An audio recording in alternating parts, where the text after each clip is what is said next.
ขอนอบน้อมแด่คุณพระรัตนตรัยความเจริญในธรรมจงเกิดมีแก่พระภิกษุสามเณรศรัทธาสาธุชนที่มาทำวัดสวดมนต์ตลอดถึงทุกท่านที่สนใจติดตามกิจกรรมของวัดแทนวันดีเจริญสุขทุกท่านบัดนี้ถึงเวลาแห่งการฟังธรรมกถาขอให้ทุกท่านตั้งใจฟังเก็บสิ่งที่เป็นประโยชน์เป็นสาระไปพิจารณาเพื่อประยุกต์ใช้ในชีวิตประจำวันวันนี้เป็นวันจันทร์ที่18เดือนสิงหาคม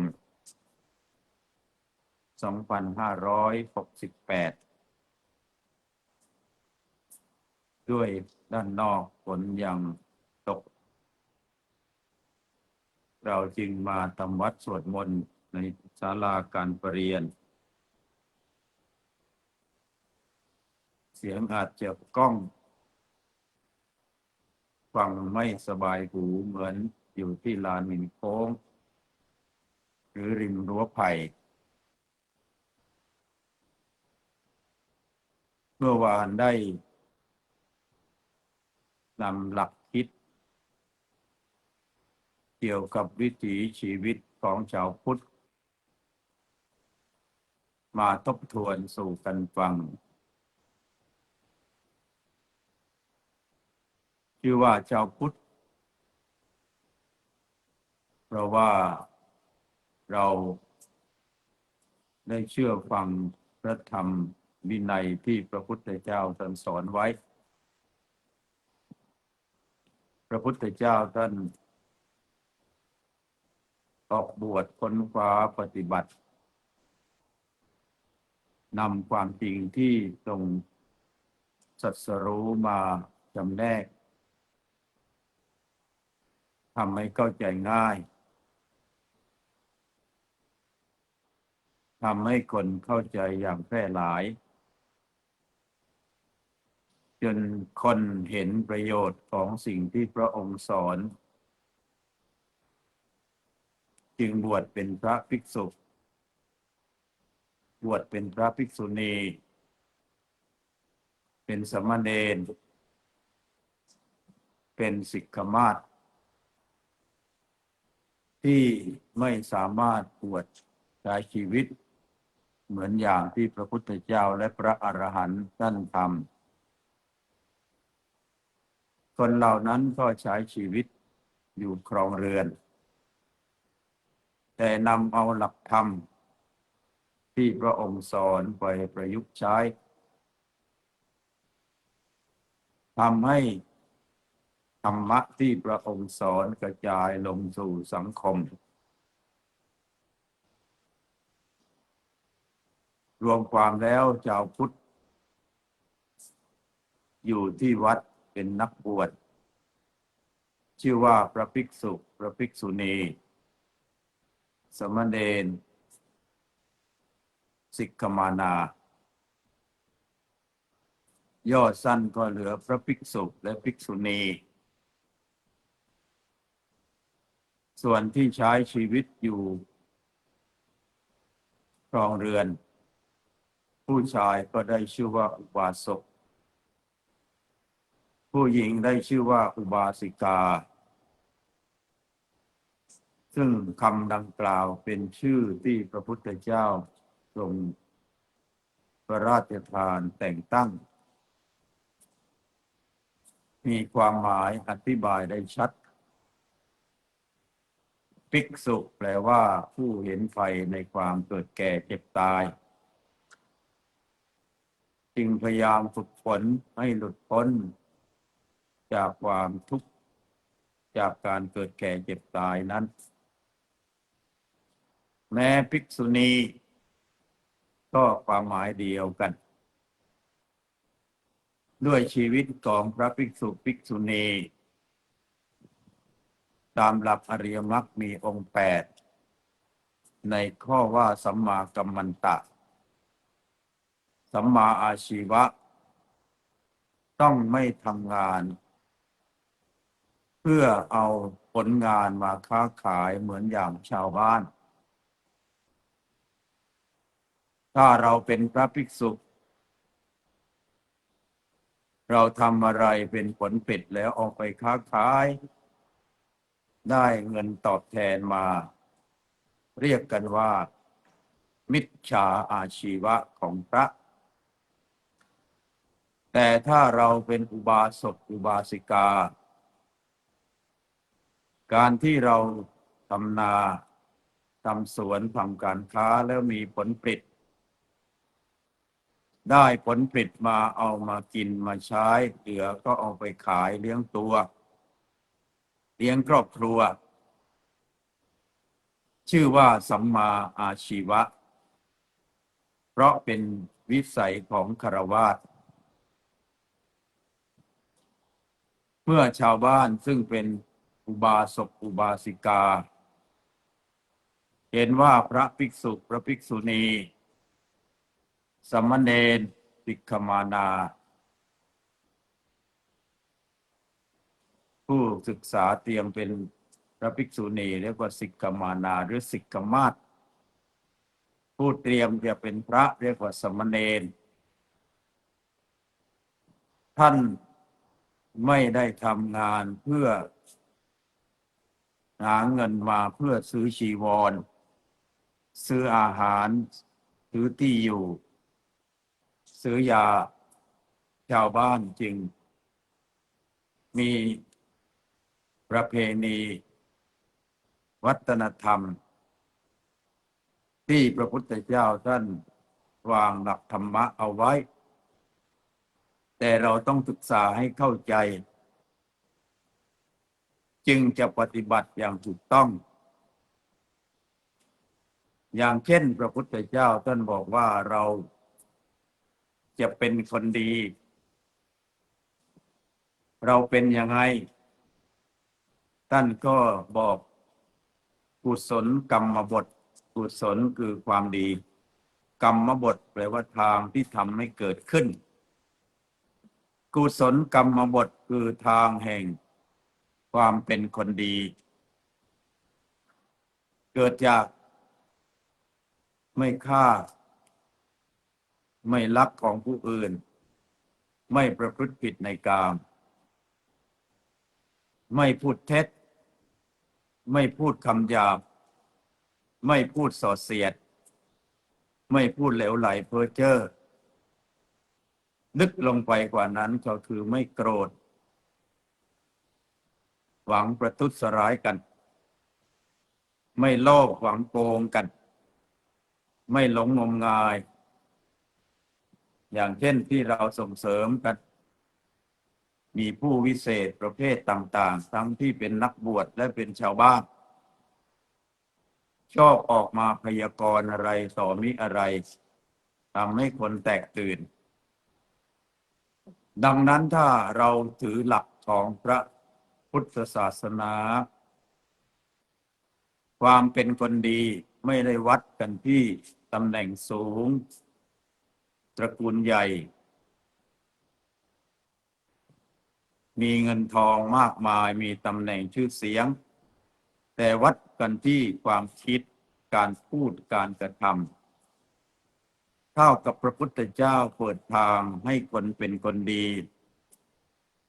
โดยไม่ต้องให้มีตำแหน่งสูงเงินเยอะพวกเยอะคนจะอยู่ในฐานะเป็นเด็กคนหนุ่มสาวคนกลางคนผู้สูงอายุเราสามารถเข้าถึงความดีด้วยความคิดการพูดการกระทำถ้าเอาจากภายนอกก่อนก็คือด้วยการกระทำด้วยการพูดและคิดแต่ในกระบวนทัศน์แห่งธรรมต้องออกจากใจก่อน ราะมโนปุพังพระมาธรรมาธรรมทั้งหลายเกิดขึ้นที่ใจก่อน ถ้าใจไม่คิดดีพูดดียากทำดีก็ยาก ดังนั้นเราพูดว่าคนนั้นเป็นคนดีมีเครื่องกรองหลายชั้นเครื่องกรองชั้นแรกความคิดเขาดีหรือยังการพูดของเขาดีหรือยังการทำของเขาดีหรือยังเครื่องกรองชั้นต่อมาคือเขาเป็นชาวอะไรเป็นชาวพุทธไหมเป็นชาวพุทธประเภทบวชอยู่หรือเป็นชาวพุทธยังอยู่เป็นฆราวาสดังนั้นเมื่อเราเห็นใครเป็นอะไรในฐานะที่เราเป็นพุทธศาสนิกชนนี่เป็นศัพท์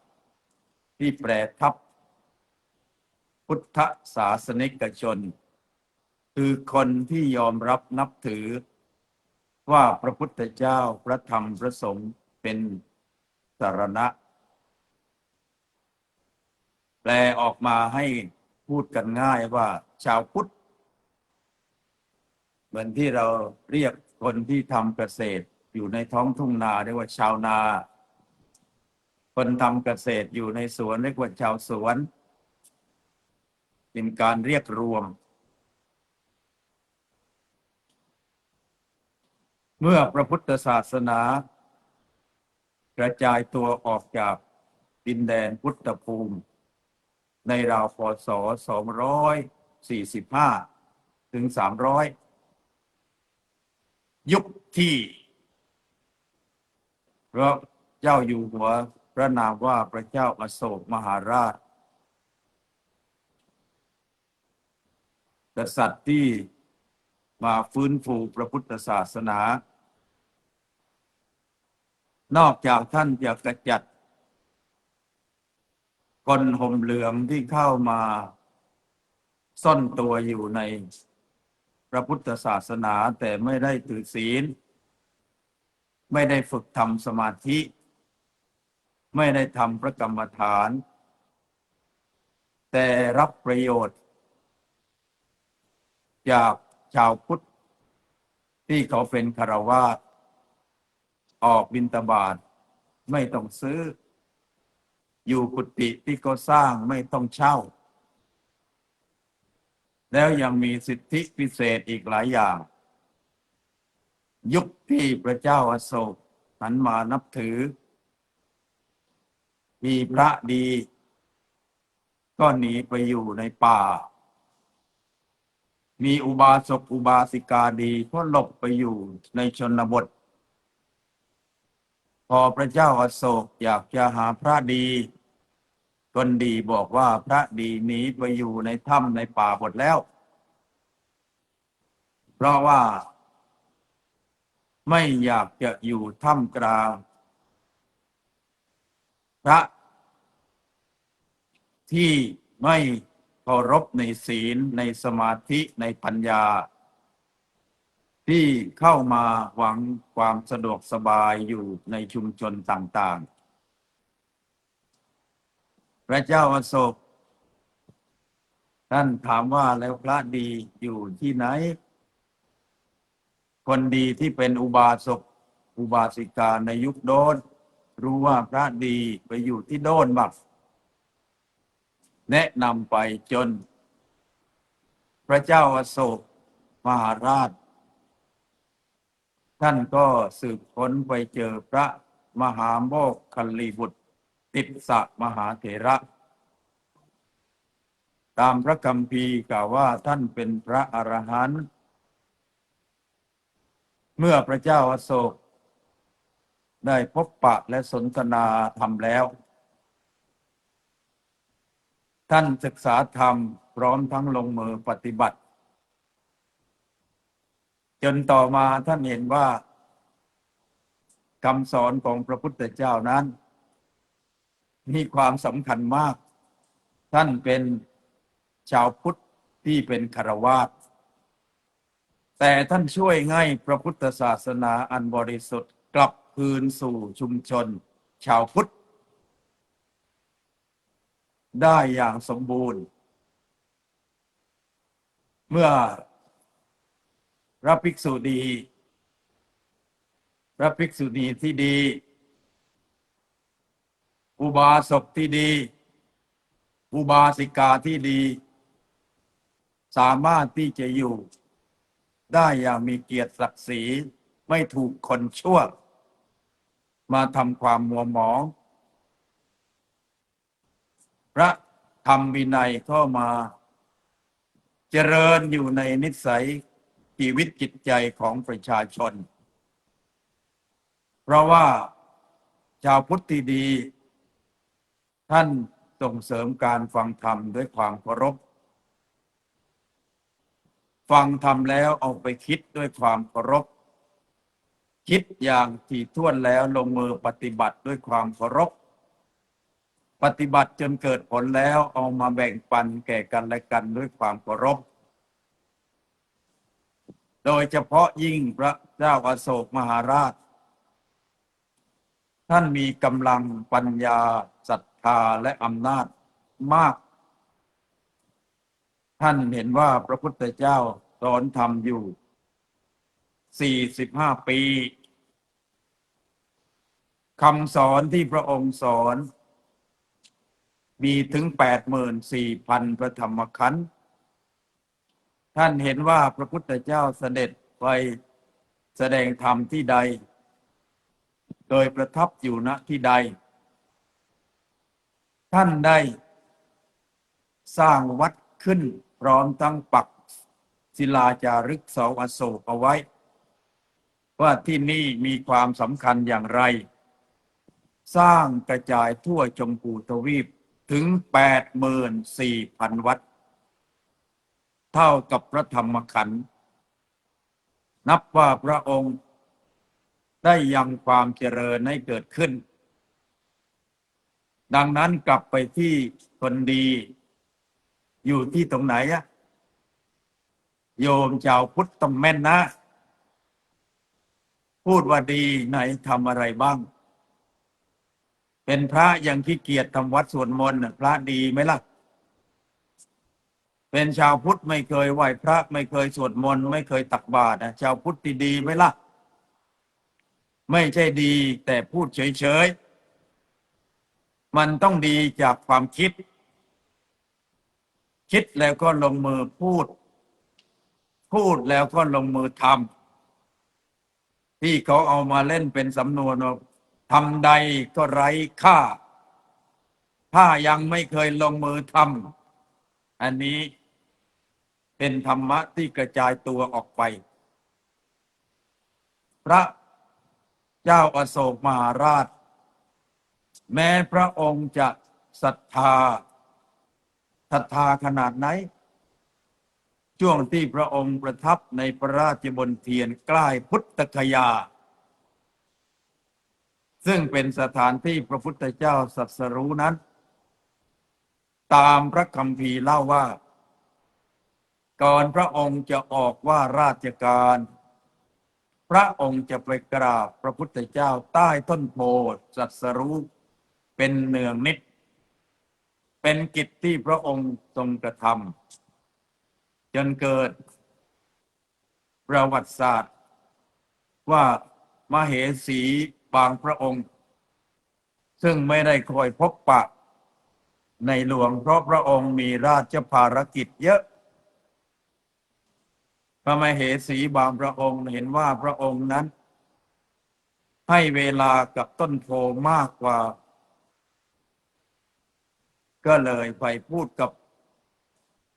พระเจ้าอโศกว่าเสด็จพี่เห็นพี่นั้นไปนั่งสมาธิไหว้พระพุทธเจ้าใต้ต้นโพบ่อยหนูขออาสาดูแลต้นโพให้เจริญงอกงามความคิดอกุศลเกิดขึ้นในใจของมเหสีบางพระองค์เนี่ยเราจึงดูได้ว่าคนไม่ดีนี่คิดไม่ดีขึ้นก่อนแม้จะพูด ด้วยวาจาไพเราะเสด็จพี่เจ้าขาหนูขออาสาดูแลต้นโพให้เจริญแต่ใจลึกๆตั้งใจจะทำลายต้นโพเลยรวมกันกับบริวารนำเอายาพิษผสมลงในน้ำแล้วก็ทยอยรดต้นโพจนเหี่ยวเฉาไปในหลวงเสด็จไปกราบต้นโพเห็นต้นโพเหี่ยวพระองค์เศร้าพระทัยเป็นที่ยิ่งทำไมต้นโพอันเป็นที่ศัสรู้ของพระพุทธเจ้าต้องมาเหี่ยวเฉาลงในแผ่นดินของหม่อมฉันถ้าหากว่าต้นโพเหี่ยวเฉาตายไปหม่อมฉันจะมีชีวิตอยู่ได้ยังไงนี่คนดีคนดีอย่าว่ามีคนมารังแกพ่อแม่ครูบาอาจารย์เลยแม้แต่ต้นไม้ที่เป็นประโยชน์ต่อพ่อแม่ถูกรังแกเขายังสะเทือนใจปัจจุบันนี้เราชาวพุทธเห็นวัดวารามถูกคนประทุษร้ายเราเคยตื่นตัวขึ้นมาคุ้มครองป้องกันตามกำลังของชาวพุทธกันกี่มากน้อยพอพระบางรูปอย่างเช่นหลวงปู่ปัญญานันทะสมัยมีชีวิตอยู่หลวงปู่พุทธทาสสมัยที่ยังมีชีวิตอยู่ท่านมีความรู้ทางด้านต่างๆอย่างกว้างขวางมีประสบการณ์เผยแผ่วัฒนธรรมประเพณีพุทธศาสนามายาวนานพอเกิดเหตุการณ์อะไรขึ้นเกี่ยวกับวัฒนธรรมไม่ยกตัวอย่างคนไม่เข้าใจวัฒนธรรมอย่างเช่นคนแต่ก่อนที่เป็นชาวพุทธมีลูกผู้ชายยังไม่พร้อมบวชพระก็ให้บวชเณรพอถึงอายุ20 ปีเขาก็ให้บวชพระแล้วมีวัฒนธรรมว่าถ้ายังไม่บวชอย่าเพิ่งแต่งงานเป็นสำนวนชาวบ้านว่าไม่บวชอย่าเบียดคนยังไม่บวชยังเป็นคนดิบคนสมัยก่อนจึงรักษาพระพุทธศาสนาเอาไว้ได้อย่างมั่นคงที่อยู่เป็นพระก็ทำหน้าที่ตามบทบาทของพระที่อยู่เป็นอุบาสกอุบาสิกางานบางอย่างที่พระทำไม่ได้อุบาสกอุบาสิกาออกหน้าเพื่อคุ้มครองป้องกันทั้งที่สมัยโน้นไม่มีรัฐธรรมนูญเขียนเอาไว้ว่ารัฐพึงคุ้มครองพระพุทธศาสนาและศาสนาอื่นนอกจากให้ความคุ้มครองแล้วต้องส่งเสริมการศึกษาเผยแผ่พระพุทธศาสนาแบบเถรวาทเมื่อเกิดภัยคุกคามพระพุทธศาสนารัฐพึงให้การคุ้มครองป้องกันกระจัดไม่รู้กระจัดหรือกระทืบซ้ำกันแน่นี่คือตัวอย่างพอพระที่มีความรู้พูดอย่างนี้ชาวพุทธที่เข้าใจพุทธศาสนาแบบผิวเผินเสียดายหลวงพ่อปัญญาที่ท่านปฏิบัติดีถ้าท่านไม่พูดการเมืองจะเคารพศรัทธาท่านนี่คือรู้ไม่รู้จริงถ้าไม่มีพระอย่างหลวงปู่ปัญญานันทะหลวงปู่พุทธทาสมารที่มันมาทำลายภิกษุภิกษุณีอุบาสกอุบาสิกามาในรูปแบบต่างๆมันก็ฮึกเหิมอุปมาเหมือนในบ้านนั้นมีลูกคนโตเป็นผู้ชายลูกคนรองก็เป็นผู้หญิงลูกคนที่3ก็เป็นผู้ชายคนเล็กก็เป็นผู้หญิงบ้านนั้นก็ยังไม่แข็งแรงไม่มีประตูหน้าต่างแต่บ้านนั้นลูกเป็นคนดีลูกคนโตเป็ เป็นผู้ชายมีความรู้เข้มแข็งน้องของตนโตเป็นสาวนักเลงอันธพาลจะมาฉุดคร่าอนาจารถามว่าท่านลูกบ้านนั้นรักกันคอยคุ้มครองกันนักเลงอันธพาลจะกล้ามารบกวนพี่น้องของเราหรือไม่ อุปมานี้แม้ฉันใด อุปมานี้เหมือนเราปัจจุบันชาวพุทธซึ่งโดยสัมมโนครัวเรามีถึง 94.6% ในจำนวนประชากร 67 ล้านนี่เรามีจำนวนถึง 94.6%เกิดอะไรขึ้นกับวัดกับพระพุทธศาสนาถ้าจะพูดได้ยากมีใครที่ออกมาเป็นปากเป็นเสียงเตือนสติให้คนสำนึกรู้เดินสู่แนวทางที่ถูกต้องบ้างไหมพอไม่มีหลวงปู่ปัญญานันทะไม่มีหลวงพ่อพุทธทาสออกมาเป็นผู้คอยเตือนสติแต่ละคนต่างก็เอาตัวรอดธุระไม่ใช่เหมือนในครอบครัวน้องโตเป็นสาวพี่ชายนี่เอาแต่สนุกเที่ยวเตร่เงงาพวกนักเลงอันธพาลบุกเข้าบ้านตบตีพ่อแม่ข่มขืนน้องเอาทรัพย์สมบัติในบ้านตัวเองนั่งเมาเฉยกิริยาของชาวพุทธในปัจจุบันเป็นอย่างนั้นกันหรือเปล่าคิดดูให้ดีๆดังนั้นเลิกกันเสียทีที่พอมีใครที่เขามีความรู้แบบองค์รวมว่าภัยพิบัติกำลังจะเกิดขึ้นกับพระพุทธศาสนาแล้วท่านออกมาเป็นปากเป็นเสียงคอยเตือนสติโดยนิตินัยกฎหมายนี่ก็เขียนไว้สวยที่เอามาอ่านให้ฟังแล้วเมื่อวานทบทวนให้ฟังอีกครั้งก็ได้ว่ารัฐธรรมนูญมาตรา 67 วรรค 1 วรรค 2 วรรค 3บอกไว้ชัดซึ่งอาตมาไม่ต้องอ่านพวกสมัครเป็นสสอ่านดูเสียบ้างไม่เป็นสสเราที่เป็นชาวพุทธควรอ่านเสียบ้างไม่ใช่ว่าพอพระพูดถึงสิทธิอันชอบธรรมของพลเมืองการมาบวชเป็นพระเป็นเณรเรายังถือสิทธิการเป็นพลเมืองคนไทยเราต้องรักษาสิทธิความเป็นพลเมืองของตนเอาไว้แล้วไม่ผิดศีลธรรมไม่ผิดกฎหมายแต่ถ้าซื่อบื้อไม่รู้เรื่องไม่รู้ราวนึกว่าพอโกนผมห่มเหลืองแล้วละกิเลสวัดเหมือนกับบ้านเพราะเราละจากเรือนมาอยู่ที่วัดคนจะเผาวัดอยู่แล้วโอ้ยปล่อยวางเธอไม่เป็นไรไม่ใช่ของเราไม่ดูตัวอย่างพระเจ้าอโศกไม่ดูตัวอย่างพระพุทธยอดฟ้าจุฬาโลกมหาราชที่ท่านได้ฟื้นฟูพระพุทธศาสนาขึ้น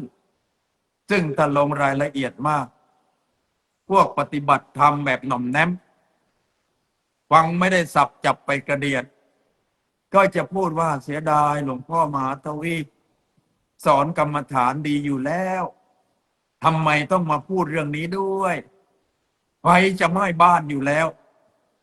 คุณมีรถดับเพลิงแต่ไม่ยอมติดเครื่องคุณมีน้ำแต่ไม่ยอมเอามารดดับไฟคุณเป็นเจ้าของบ้านภาษาอะไรคุณเป็นชาวพุทธภาษาอะไรโดยเฉพาะยิ่งเป็นรัฐบาลรัฐธรรมนูญมาตรา 67 เขียนไว้ว่ารัฐพึงให้ความอุปถัมภ์คุ้มครองพระพุทธศาสนาและศาสนาอื่นๆทั้งควรส่งเสริม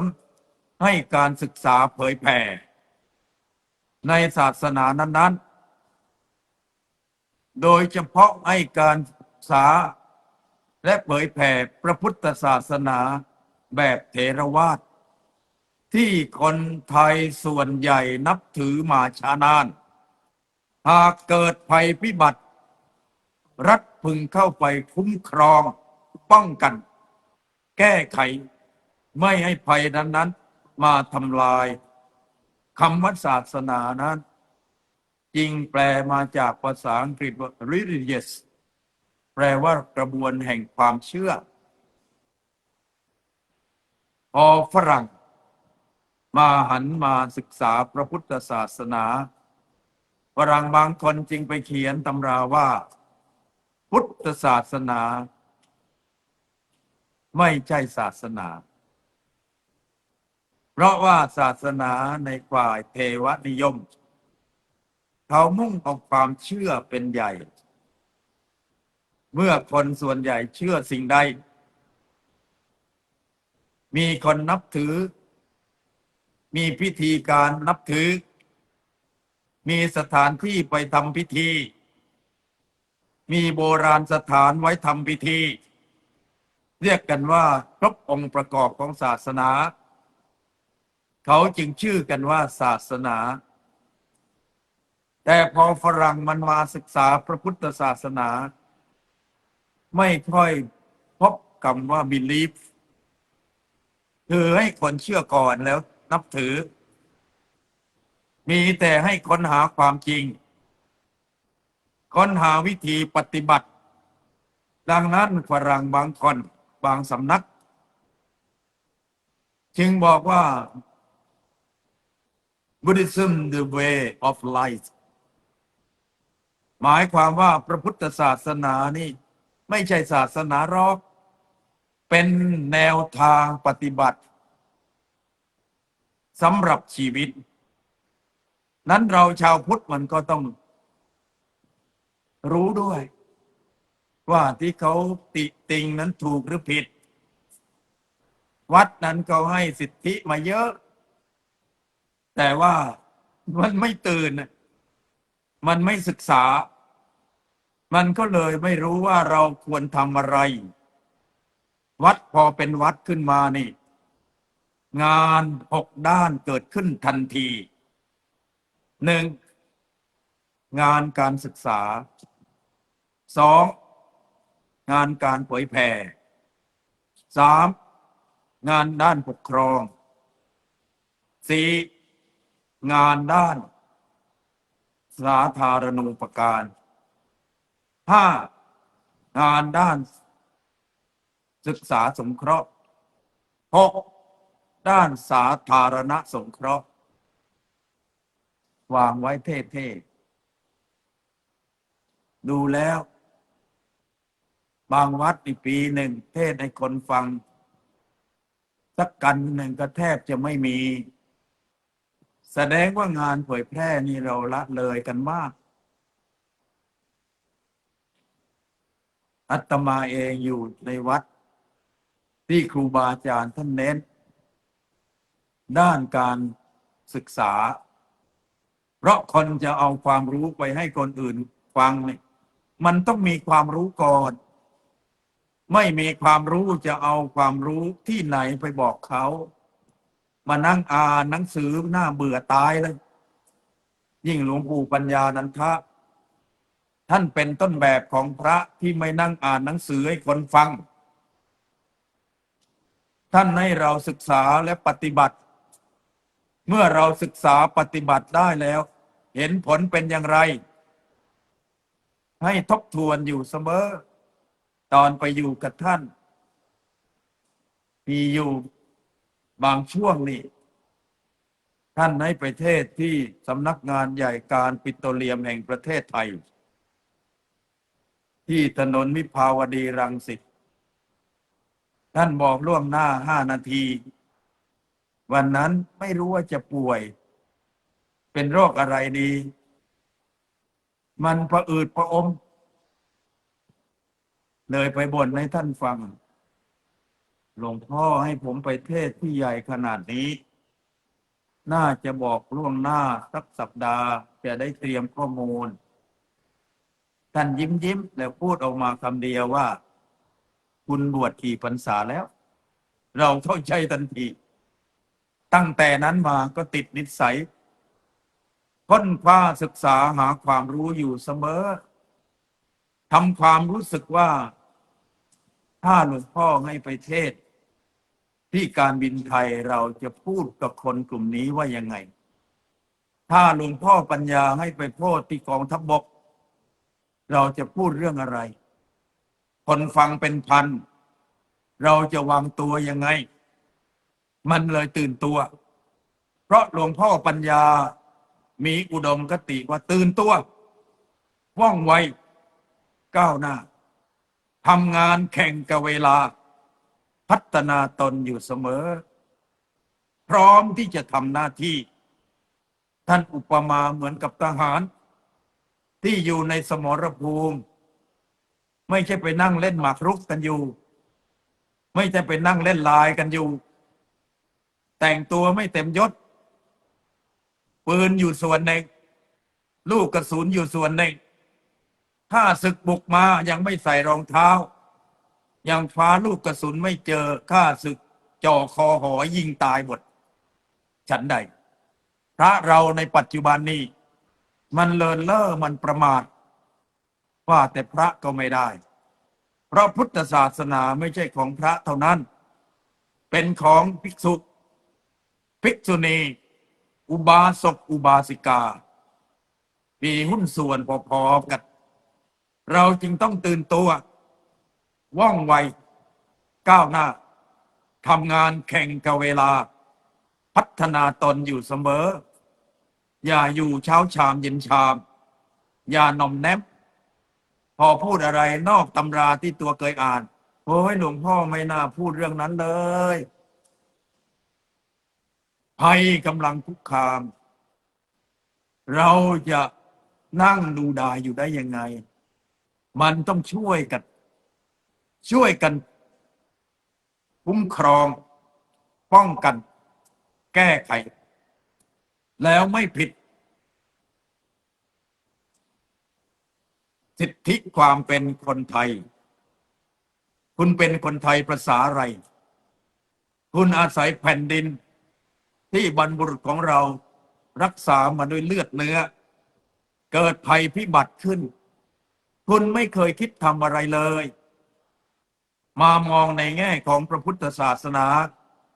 คุณใช้ชีวิตเป็นพระใช้ชีวรที่ไม่ต้องซื้อกินอาหารมาไม่รู้สักกี่หมื่นมื้อนอนในกุฏิไม่ต้องจ่ายค่าน้ำค่าไฟสักบาทคุณเคยทำอะไรเพื่อพระพุทธศาสนาบ้างคิดดูให้ดีๆนี่คือวิธีที่ไม่ได้ผิดกฎหมายเพราะว่าคณะสงฆ์ไทยจริงอยู่พระสงฆ์ไม่ได้เขียนกฎหมายเองทำยังไงได้แค่สวด7 ตำนานก็ยังไม่ค่อยคล่องจะให้ไปเขียนกฎหมายมีปัญญาหรือเปล่าเพราะนั้นรัฐบาลเขาจึงเขียนกฎหมายการคณะสงฆ์ก็เรียกว่าพระราชบัญญัติคณะสงฆ์ซึ่งสมัยสมบูรณาญาสิทธิราชก็เรียกว่ารศ121นักธรรมชั้นเอกต้องเรียนสมัยเรียนในท่องจำหมดเลยออกมาตรงไหนก็จำได้เอามาใช้ทีนี้ต่อมาในสมัยจอมพลผ้าขาวม้าแดงเข้ามาปกครองกฎหมายคณะสงฆ์ก็เปลี่ยนมาเป็น2505ก่อนหน้านั้นนี่เคยมี2485เราเป็นพระนี่ต้องอ่านทุกฉบับแล้วจำไม่ได้ด้วยจะดีมากเลยต้องเอามาดู2475นี่เขาเปลี่ยนแปลงการปกครองทางด้านบ้านเมืองคณะสงฆ์เราช่วงนั้นตื่นตัวขึ้นก็มีคณะปฏิสังขรณ์พระพุทธศาสนาเห็นว่าทางบ้านเมืองเขามีรัฐธรรมนูญในการปกครองแล้วพระสงฆ์นั้นถือเอาพระธรรมวินัยที่พระพุทธเจ้าสอนเอาไว้เป็นหลักปฏิบัติแต่ลูกชาวบ้านเข้ามานี่ มันเข้าไม่ถึงจึงต้องมีกฎหมายไว้คุ้มครองให้มันไม่ออกนอกลู่นอกทางดังนั้นปี 2485 คณะปฏิสังขรณ์ออกกฎหมายปกครองสงฆ์แบ่งสังฆบนตรีฝ่ายการศึกษาสังฆบนตรีฝ่ายการปกครองสังฆบนตรีฝ่ายการเผยแผ่สังฆบนตรีฝ่ายสาธารณูปการสังฆบนตรีฝ่ายสาธารณสงเคราะห์ดังนั้นพระที่มาดูแลพระศาสนายุคโน้นดูแลกันอย่างเข้มแข็งแบ่งงานกันเอาคนที่อยู่ในวัยทำงานอายุโดยเฉลี่ย 45 ถึง 65 จึงเคลื่อนตัวทันต่อปัญหาต่างๆที่เกิดขึ้นในสังคมแต่กฎหมายคณะสงฆ์ในปัจจุบันเอาคนแก่มาทำงานปัญหามันติดจรวดแต่เอาคนขาพิการจึงตามมันหาไม่ทันมันต้องเอาคนที่เข้มแข็งในทางบ้านเมืองเหมือนแม่ทัพภาค 2นี่พออายุ 60ก็จะเกษียณอยู่เนี่ยก็ต้องเอาคนใหม่ที่ผ่านการฝึกฝนอบรมมาดูแลบ้านเมืองให้อยู่ในความปลอดภัยต่อไปฉันใดในทางพระพุทธศาสนาภัยคุกคามถ้าจำไม่ผิด40 กว่าปีมานี้5 ปีครั้งไม่เคยว่างเว้นเคยคิดแผนที่จะป้องกันแก้ไขปรับปรุงพัฒนาขึ้นบ้างไหมทำไมเรานอนใจกันอย่างนี้เพราะว่าไม่เป็นพุทธะถ้าเอาพุทธะในความหมายของหลวงปู่ปัญญานันทะพุทธะแปลว่าผู้รู้ผู้ตื่นผู้เบิกบานในธรรมเมื่อเกิดพุทธะขึ้นแล้วจะเป็นภิกษุก็ตื่นตัวว่องไวก้าวหน้าทำงานแข่งกับเวลาพัฒนาตนและสังคมอยู่เสมอพูดภาษาชาวบ้านว่าถ้าเป็นชาวพุทธเขาไม่ปล่อยให้ปัญหามันรุมร้าวถ้าหากว่าพุทธศาสนาเหมือนบ้านเขาไม่ปล่อยให้ปลวกขึ้นบ้านจนพังรอกถ้าอุปมาปัญหาเหมือนไฟเราเป็นชาวพุทธไม่ปล่อยให้ไฟไหม้บ้านมอดแล้วนั่งปรงอนิจจาวัฏสังขาราอุปาทวยธรรมิโนอุปัชชิตวานิรุชันติแต่สังมูปัสโมสุโภไม่ใช่แค่นั้นหลายคนบอกว่าท่านพูดท่านทำอะไรบ้างก็ไม่ต้องบอกตาถั่วก็มองไม่เห็นเองที่เราชวนคนให้มาไหว้พระสวดมนต์ทุกวันพระจากคนมา2-3 คนเดี๋ยวนี้คนเป็น100มากกว่า100มาวันพระไม่สะดวกเพราะไม่ตรงกับวันหยุดจึงเปิดวัดขึ้นในวันอาทิตย์รวมแล้ววัดแทนบดีเจริญสุขถ้าเราเป็นชาวพุทธที่เข้าถึงความหมายก็ว่าตื่นตัวว่องไวก้าวหน้าทำงานแข่งกับเวลาพัฒนาตนอยู่เสมอนี่เกิดวิกฤตต่างๆขึ้นเราต้องแวะเข้ามาวัดบ้างแต่อาตมาเห็นใจจริงๆหลายคนเกิดวิกฤตโควิด -19 ปี 63บ้านเรือนก็อยู่ไม่ได้ไกลเจอหน้าเขาไม่ถามสักคำหลวงพ่อเป็นไงบ้างความเป็นอยู่เป็นยังไงออกบิณฑบาตได้อาหารไหมพระในวัดล้มป่วยบ้างไหมคนยังมาถือศีลเหมือนเดิมไหมไม่มีถามเลยแต่ไปเที่ยวพูดโอ้เก่งในธรรมะพ่อโดนคล้ายๆก็จะเป็นพระอรหันต์อยู่ในบ้านนะคนที่เป็นชาวพุทธไม่ต้องถึงอรหันต์หรอกเขาต้องเอาใจใส่ดูแลพระพุทธศาสนาตามกำลังความรู้เหมือนที่พระเจ้าอโศกมหาราชท่านทำไว้เป็นตัวอย่างคนที่เริ่มมีศีลพอสังคมตกต่ำในเรื่องศีลเขาอยู่ใกล้วัดเขาก็เริ่มเข้าวัดหลวงพ่อมีอะไรให้โยมช่วยไหมบ้านเมืองเดี๋ยวนี้คนตกต่ำทางศีลธรรมกันเหลือเกินแล้วที่วัดมีสวดมนต์บ้างไหมครับ เดี๋ยวว่างผมจะมาสวดมนต์ผมมีพนักงานในบริษัทจะพาเข้ามาร่วมสวดมนต์หลายคนก็เริ่มทำอย่าต้องออกชื่อเดี๋ยวพวกจะหมั่นไส้เอาเขามีบริษัทมีพนักงาน50ก็พามาเข้าคอร์สกรรมฐาน มีพนักงาน100ก็พามาเข้ากรรมฐาน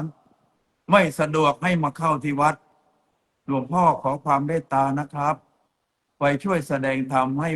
กับพนักงานเดือนละครั้งผมไม่ว่างที่จะมาไหว้พระมารับศีลผมจะรับอยู่ที่ทำงานฟังแค่นี้ก็ชื่นใจแล้วคนเราอย่าดีแต่ปากนั้นใครก็พูดได้แต่กระทำนี่มันต้องลงมือทำตามหลักกุศลกรรมบททั้ง10นั่นแหละไม่ใช่อาตมามาแต่งธรรมะขึ้นเองพระพุทธเจ้าท่านให้ดูคนดูที่กุศลกรรมบท10นั่นแหละดูสิว่าที่คุณว่าคุณเป็นคนดี อยากให้พระเป็นอย่างโน้นอยากให้พระเป็นอย่างนี้ คุณเดินตามกุศลกรรมบทบ้างไหมกายกรรม3คุณได้มีหลักธรรมอะไรควบคุมบ้างไหมไม่ฆ่าสัตว์ไหมไม่ลักทรัพย์ไหมไม่ประพฤติผิดในกามไหมคำพูดของคนนั่นนะคุณพูดเท็จไหมที่พูดอยู่นั่นนะคุณพูดคำหยาบไหมคุณพูดยุไอ้คนทะเลาะกันไหมพระก็ปฏิบัติดีคนมาถือศีลปฏิบัติดีถ้าพูดตามสำนวนปักใต้ก็ยิกทายมดให้มันกัดกันยุคนโน้นยุองค์โน้นไม่ได้ก็มายุองค์นี้ยุคนนั้นไม่ได้ก็มายุคนนี้ชาวพุทธอยู่นั่นน่ะทำไมจึงเป็นอย่างนั้นนั่นก็เพราะว่าเราไม่ประพฤติธรรมธัมโมสุจินโดสุขมาวหาติธรรมที่บุคคลประพฤติดีแล้วย่อมนำความสุขมาให้แก่ตนดังนั้นงานของพระศาสนานี้ถ้าเอาบุคคลที่ไม่มีกุศลกรรมบททั้ง10มาบวชเป็นพระก็อยู่เป็นกับฝากทำให้ต้นพระพุทธศาสนาไม่เจริญเติบโต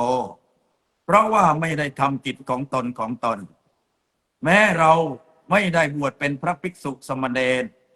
เราก็ควรตระหนักรู้ว่าเราในฐานะมีหุ้นส่วนในพระธรรมวินัยของพระพุทธเจ้าเราควรจะทำอะไรบ้างยิ่งวัดนี้อาตมาไม่อยากจะพูดถึงตัวเองบ่อยเพราะคนก็หาว่าหลงตัวเอง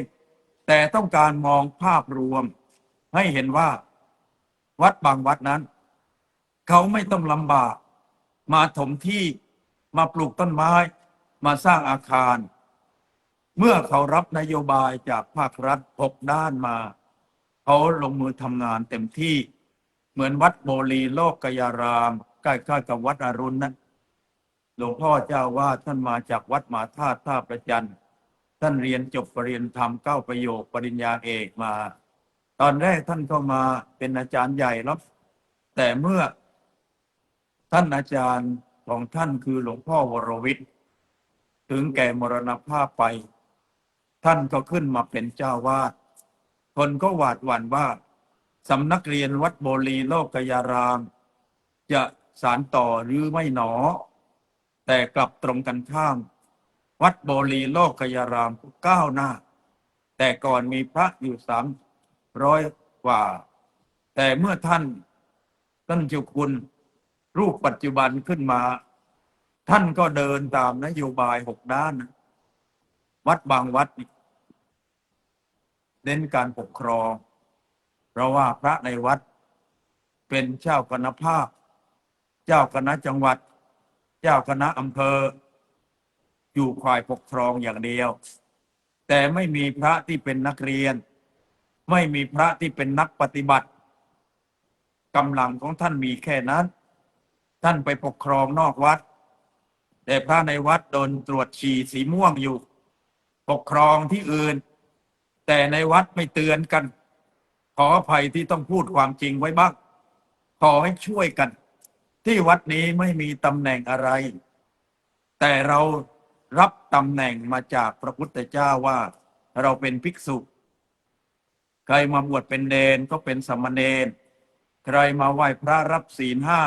5 ถ้าเป็นผู้ชายก็เป็นอุบาสกใครรับศีลห้าเป็นผู้ชายก็เป็นอุบาสิกา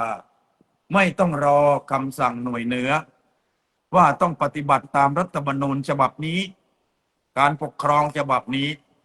เรารับคำสั่งมาจากพระพุทธเจ้า ให้เราถือเอากุศลกรรมบททั้งสิบทันทีไม่ต้องรอเราชาวพุทธเบื้องต้น รีบเอามรดกธรรมคือกุศลกรรมบททั้งสิบประการมาเป็นภูมิต้านทานความชั่วในใจเราทันทีพอใครเขาชมเราว่าดีให้ตรวจดูว่าดีจริงตามคำเขาว่าหรือเปล่าพอก็ชมว่าเราเป็นพระดีถามว่าเราดีครบทั้งสิบหรือยังคนโบราณก็จริงบอกว่าลูกเอ้ยจะคบใครดูที่มันยังนับหนึ่งถึงสิบนะเขาไม่อธิบายอาตมาถอดรหัสได้ความว่าที่วันนับหนึ่งถึงสิบคือต้องปฏิบัติตามกุศลกรรมบททั้งสิบไม่ฆ่าสัตว์เจริญเมตตาเจริญอาชีพสุจริตไม่ถือเอาของผู้อื่นมีกามสัญญมะไม่ผิดลูกเมียเขาสำรวมระวังในเรื่องกามารมณ์นี่กายกรรมสามดีแล้วถึงใครไม่ชมว่าเราดี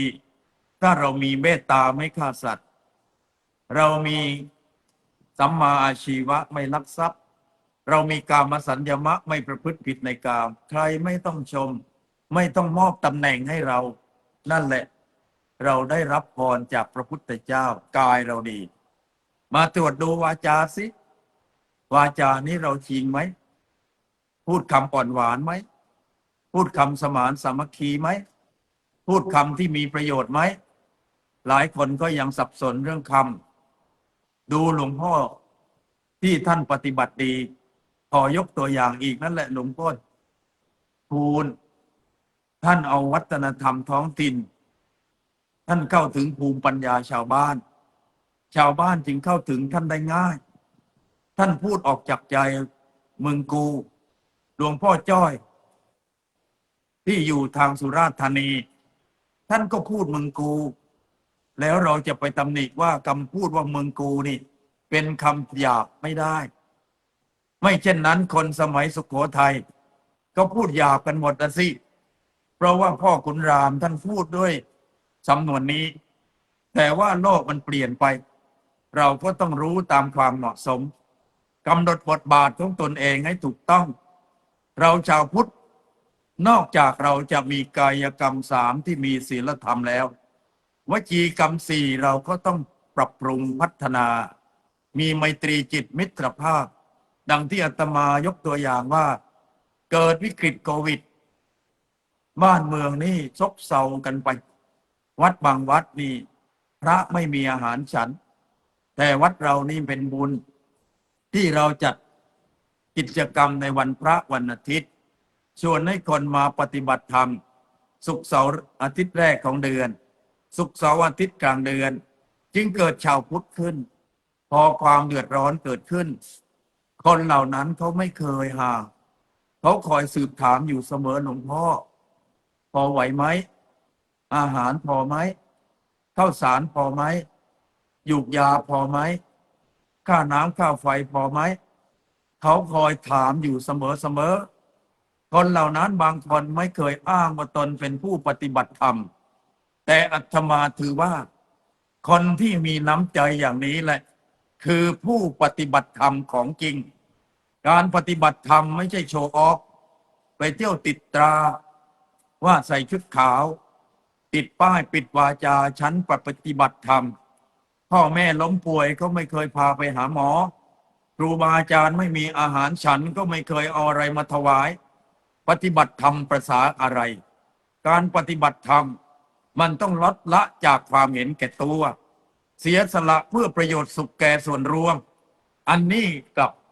มาที่งานของคณะสงฆ์เราให้งานเกินกำลัง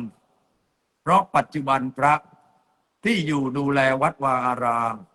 ศักยภาพที่จะให้การศึกษาศักยภาพในการปกครองศักยภาพในการเผยแผ่ศักยภาพในการสร้างบำรุง ศักยภาพในการสงเคราะห์ประชาชนศักยภาพในการช่วยเหลือสังคมถามหน่อยลองนับดูสินี่วัดพระบาทน้ำพุออกตัวแรงออกมาทำงานด้านสังคมสงเคราะห์ทำไปทำมานโยบายมันเยอะทำไมต้องตั้งมูลนิธิตั้ง6 มูลนิธิแค่มูลนิธิเดียวก็พอแล้วสร้างคนทำงานขึ้นเถอะไม่ใช่สร้างตัวเงินขึ้นมามันจะวิ่งแย่งผลประโยชน์กันแล้วมันจะทำให้อาจารย์มัวหมองวัดทั้งหลายอย่าไปสร้างโครงมันเยอะเดี๋ยวโครงมันเหลือแต่กระดูกมันจะพังทับเจ้าวาดตายซะก่อนช่วยกันดูแลช่วยกันเอาใจใส่ที่นี่ไม่มีมูลนิธิอะไรไม่มีโครงการอะไรเอาแต่เนื้อมาช่วยให้คนตื่นตัวว่องไวก้าวหน้าทำงานแข่งกับเวลาพัฒนาตนเองอยู่เสมออะไรที่ไม่จำเป็นบอกว่าโยมอย่าเอามาเลยไม่มีที่เก็บไว้ที่โยมเถอะเพราะว่าวัดมีพื้นที่จำกัดโดยเฉพาะลูกติดยานี่อย่าเอามาทิ้งวัดไม่มีที่เก็บฉันไม่มีปัญญาอบรมเด็กที่ติดยาแล้วขอร้องตรงไปตรงมามีบ่อยก่อนเข้าพรรษานี้เอามา4-5 รายบางคนก็อายุเลยเบญจเพศบางคน45แล้วบอกว่าช่วยหน่อยคนที่ขอร้องนี่ก็คุ้นเคยกันบอกว่าหลวงพ่อช่วยสงเคราะห์หน่อยผมเชื่อฝีมือเธออย่าเอางานชนิดนี้มาให้ฉันเดี๋ยวฉันจะไม่มีเวลาช่วยคนอื่นฉันประเมินกำลังของฉันรู้คนที่ขออภัยมันหมดสภาพเสียแล้วมันไม่สามารถที่จะเตือนได้แล้วขณะที่หูตาแข้งขาสติปัญญาพอมีมันยังฟังหูไว้หูพูดให้ฟังหูขวามันยังทะลุหูซ้ายกันอยู่เลยนั้นเราจะเตือนเฉพาะคนที่เตือนได้เราจะช่วยเฉพาะคนที่ช่วยได้เราจะบอกแก่คนที่ฟังรู้เรื่องเท่านั้นหมอนะไปดูตามโรงพยาบาลเขาเรียนจบแพทย์จบแล้วยังไปเรียนเฉพาะทางอีก2 ปีบ้าง6 ปีบ้างพอมีคนป่วยที่เขาตรวจดูแล้วไม่มียาไม่มีกำลังเขาบอกว่าไปนอนรอที่บ้านเถอะโรงพยาบาลไม่มีกำลังไม่มีเครื่องมือไม่มียาเราเป็นพระจะอวดอุตริกันไปถึงไหนไม่ใช่ว่าเป็นผู้จะชุบชีวิตให้คนกลับมาเป็นคนดีได้ทันทีขอร้องเถอะงานที่ท่านมีอยู่6 ด้านเนี่ยถามหน่อยได้ทำอะไรไปบ้างแล้วที่นี่ใครมาถามก็จะตอบได้ไม่อายครับด้านสาธารณูปการทำทุ่งนา9 ไร่ให้มีต้นไม้ให้มีอาคารแล้วก็สามารถรองรับให้คนมาถือศีลต้นเดือน101กลางเดือน50โดยที่ไม่เคยของงบประมาณจากรัฐมาแม้แต่สักบาทนี่งานสาธารณูปการอาตมาเห็นว่าหลวงพ่อปัญญาท่านอยู่วัดชลประทานบุญท่านเยอะท่านอยู่วัดอุโมงค์11 ปีพอหม่อมหลวงชูชาติคำภูนิมนต์ให้ท่านมาเป็นเจ้าวาดวัดชลประทานมาถึงท่านไม่ต้องทอดประป่าทอดกฐินเพื่อระดมทุนเพราะเขาสร้างให้เสร็จถ้าท่านไม่มีปุพเพกตปุญญาตา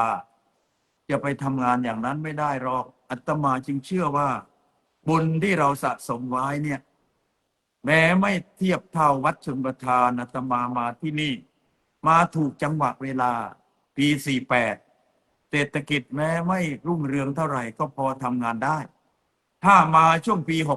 63หรือมาปี68จอดไม่ท่องแจวแน่นอนเราไม่รู้จะระดมทุนยังไงให้คนเขาเข้าวัดเดี๋ยวนี้คนที่เข้าวัดก็ค่อยๆถอยไปเพราะเขาชักจะรู้สึกไม่ไว้ใจยกเว้นบุคคลที่เข้าถึงกุศลกรรมบททั้ง10 เขารู้ว่าพระทำอะไรอยู่เขาพอที่จะช่วยอะไรได้บ้างเขาไม่ทิ้งเขาจะเอื้อเฟื้อเผื่อแผ่ก่อนหน้านี้อาจจะห่างๆแต่พอยิ่งมีปัญหาคนเหล่านี้กลับเสียสละเวลามาช่วยไอ้คนที่พูดอย่างเดียวหายต่อมไปก็มีสิ่งเหล่านี้ไม่ใช่อาตมาพูดหยาบการกระทำของท่าน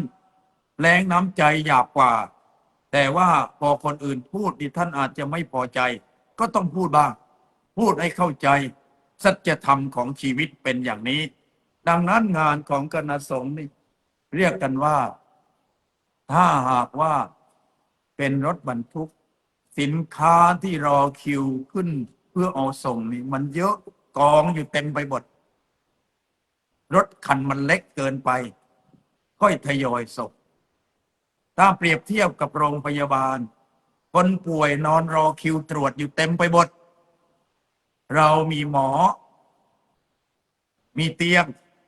มียาจำกัดก็ต้องทยอยทำที่นี่งานสาธารณูปการนั้นพอที่จะต้อนรับคนมาปฏิบัติดีได้บ้างแล้วอะไรที่ยังไม่มีค่อยสร้างอะไรที่ชำรุดเหมือนอย่างเครื่องปั๊มสูบน้ำรดต้นไม้ที่อยู่ตามลานวัด12 ก๊อกใช้มา15 ปีมันก็หมดสภาพ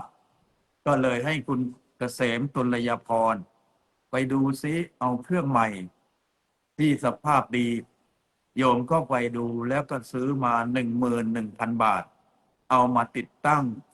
รดน้ำต้นไม้ได้ตามปกติแล้วอันนี้ก็เรียกงานสาธารณูปการประตูห้องน้ำหลังศาลาการประเรียนนี่บานประตูที่ติดด้านศาลาข้างล่างมันผุนั่นกำลังติดต่อเกรงใจช่างฝันบุญลีเพราะงานติดมืออยู่เยอะหลายจุดที่จะต้องพึ่งพาอาศัยช่างให้มาซ่อมบำรุงเกรงใจครับทำไปตามลำดับนี่เป็นงานสาธารณูปการอะไรต่อมิอะไรเนี่ยไม่ใช่ว่าเราอยู่ไปวันๆที่นี่งานด้านสาธารณูปการนี่นำหน้าไปอาตมาจากวัดชลประทานที่หลวงพ่อปัญญาเน้นการศึกษาเน้นการเผยแผ่ถ้าทำวัดสวดมนต์ไม่มีเทศวันพระวันอาทิตย์อายหลวงพ่อปัญญาเพราะเราเติบโตมาจากวัดที่ส่งเสริมการเผยแผ่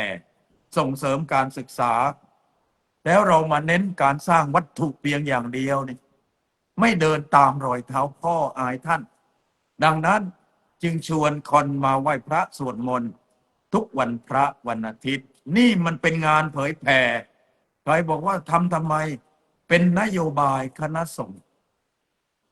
ที่มีกฎหมายคณะสงฆ์รองรับ6 ด้านส่วนวัดนั้นๆจะทำหรือไม่ทำอาตมาไม่ก้าวก่ายแต่ที่นี่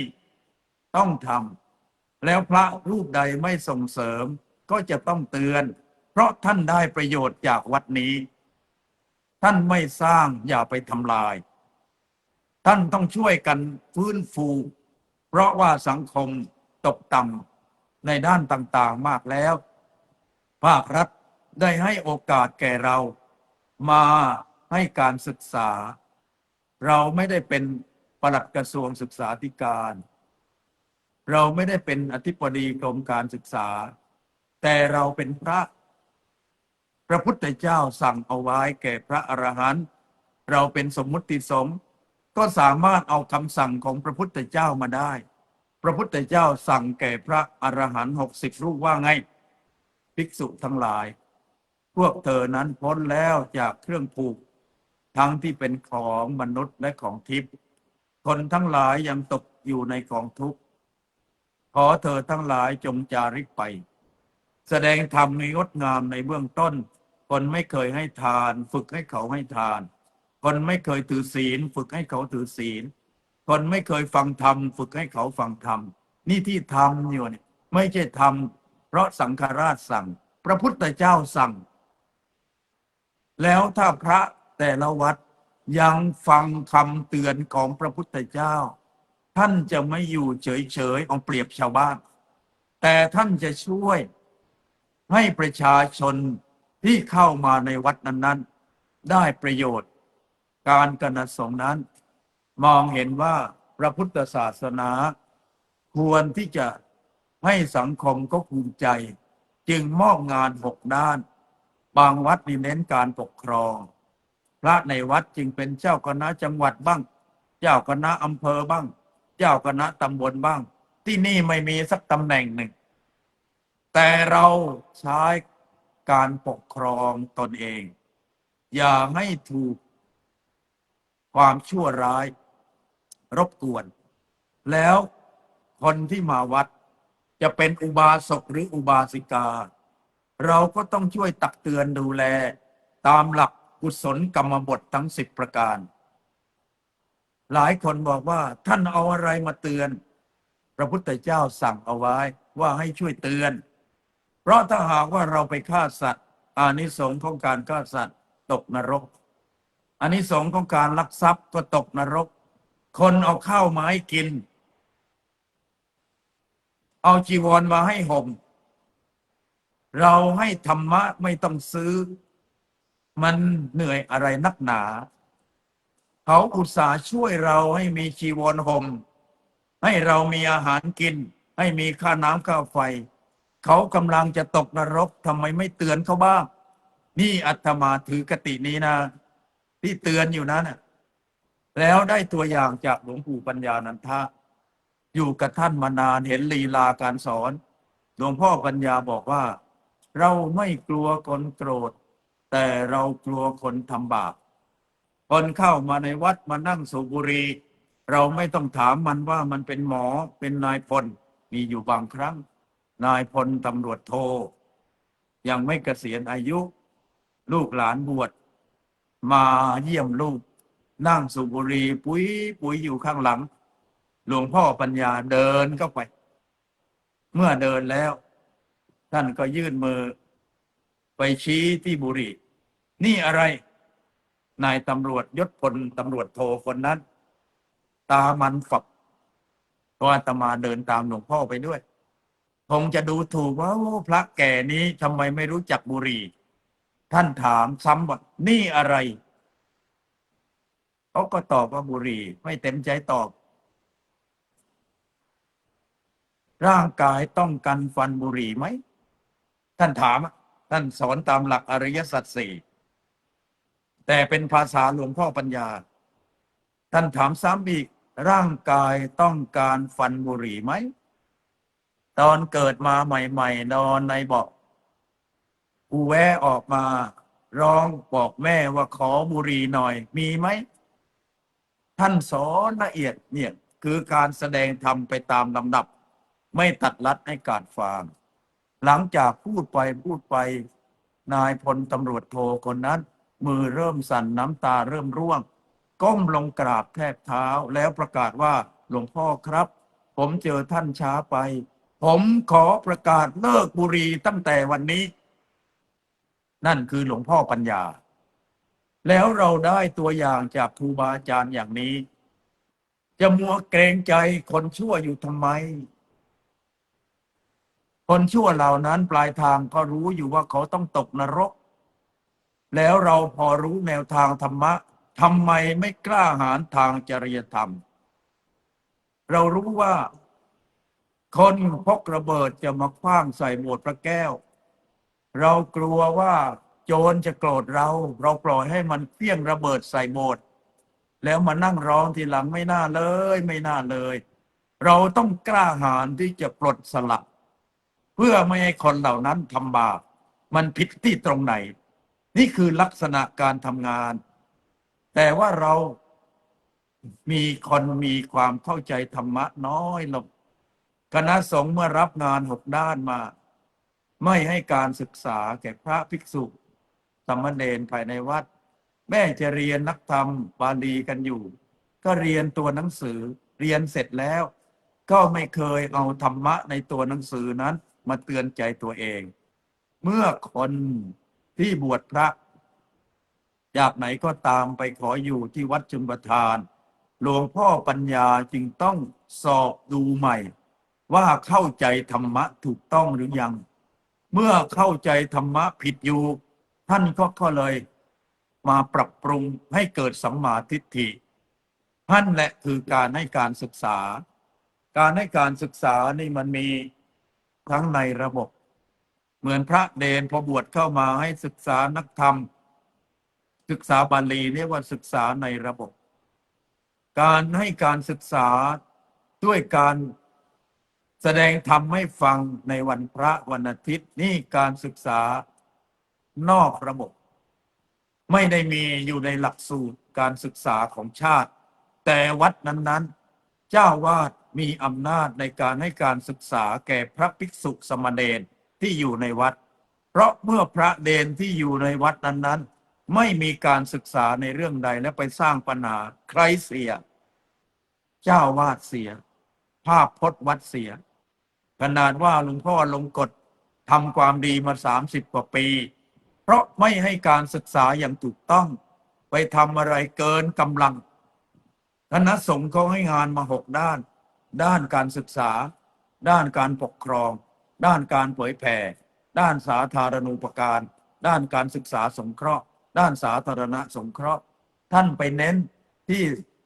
การสาธารณสงเคราะห์แล้วแตกตัวออกไปเกินความรู้ความสามารถของตนเมื่อเกินความรู้ความสามารถของตน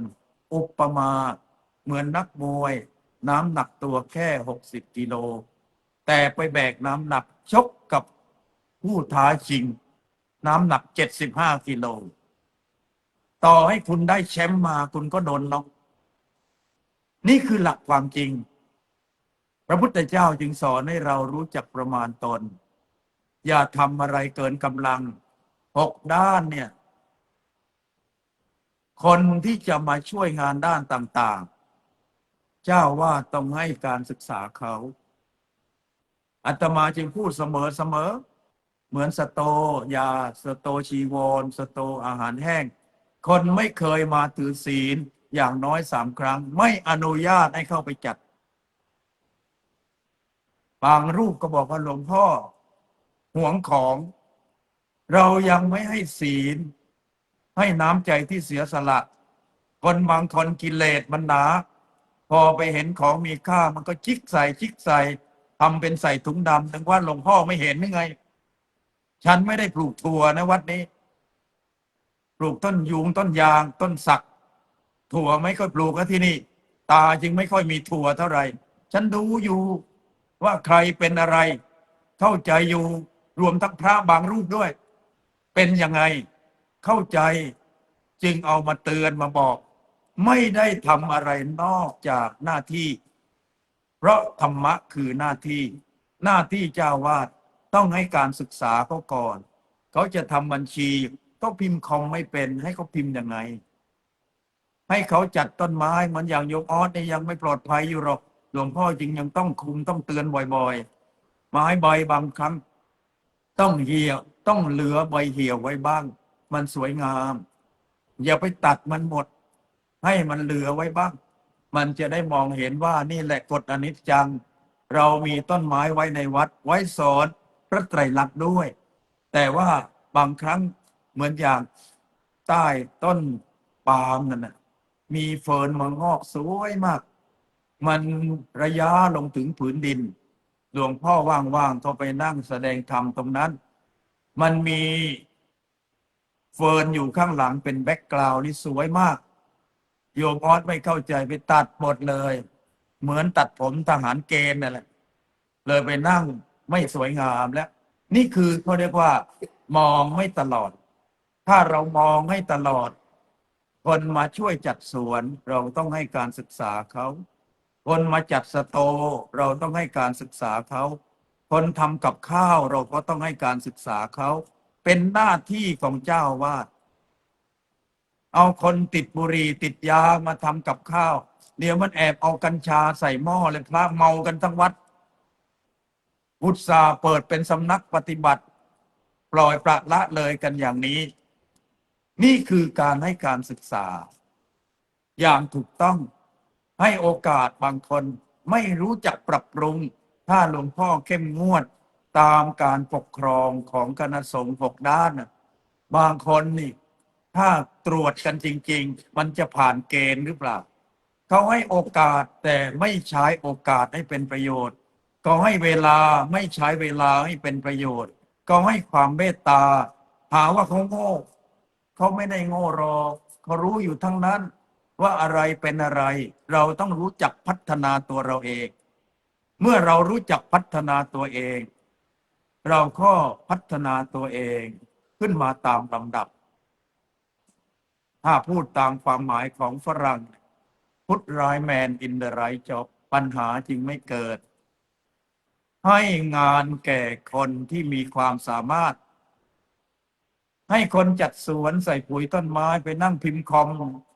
มันจะได้อะไรให้คนจัดพิมพ์คอมโดนแดดไม่ได้ให้ไปใส่ปุ๋ยต้นไม้เนี่ยมันป่วยหามส่งโรงพยาบาลไม่ได้พุทธรายแมนอินเดไรจบแล้วปัญหาก็จะไม่เกิดนั่นเราต้องให้การศึกษาที่ชวนกันมาไหว้พระสวดมนต์และขอร้องแล้วขอร้องอีกว่าถ้ายัง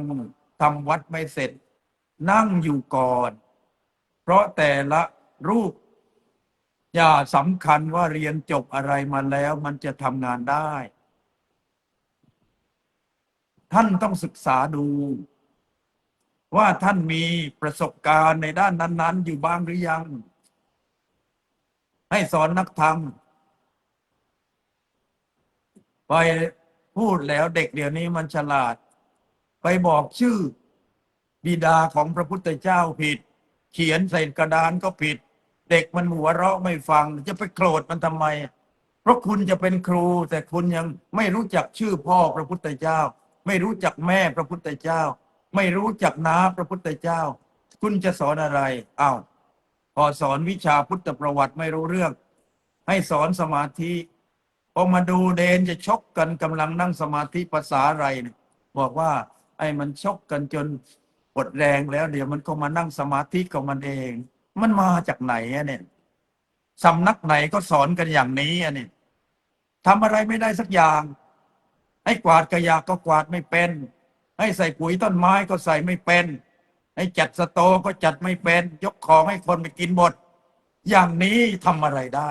เคยถามตัวเองไหมสมมุติว่าเราสึกออกไปเป็นฆราวาส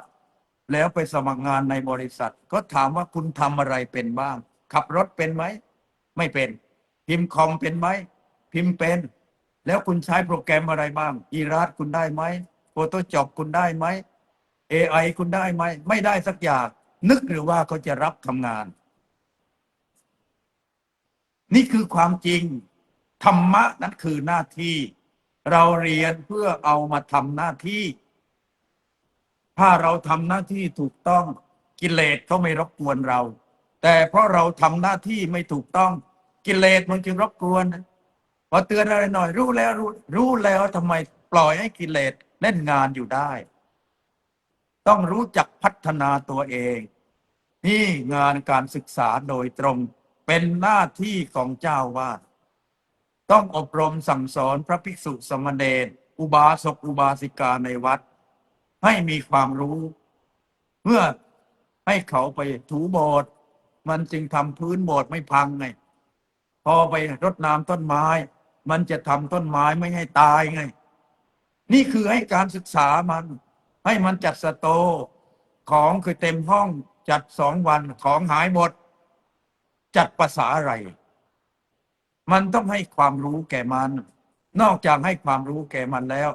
มันต้องมีพื้นฐานความละอายบาปไม่ทำบาปทั้งปวงทำกุศลให้ถึงพร้อมไม่ใช่ก็ไปทำกุศลตอนมานั่งสมาธิตอนที่มึงจัดของและไม่ขโมยของนั่นแหละมึงกำลังทำกุศลอยู่ตอนมึงทำกับข้าวให้สะอาดนั่นแหละมึงกำลังทำกุศลอยู่ไม่ใช่ต้องมานั่งสมาธิจึงจะทำกุศลให้การศึกษาเขาอย่างนี้ถึงวัดจะเติบโตคนมามากคนมาวัดก็จะไม่สร้างปัญหาพระส่วนใหญ่นึกว่าคนดีเขาเอาสังฆทานมาถวายบ่อยแล้วให้เขาทำไปเถอะหลวงพ่ออย่าคิดอะไรมากไอ้นั่นแหละตัวดีที่จะทำวัดพัง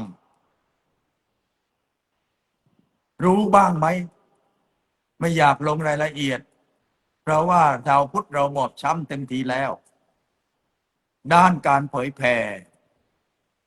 เรากินข้าวชาวบ้านอยู่ทุกวันใช้ค่าน้ำค่าไฟที่ชาวบ้านเอามาหย่อนตู้ให้ทุกวันเคยให้อะไรแก่เขาไหมเพราะนั้นหลวงพ่อทำงานแทนพระทุกรูปเอาธรรมะมาให้แก่ประชาชน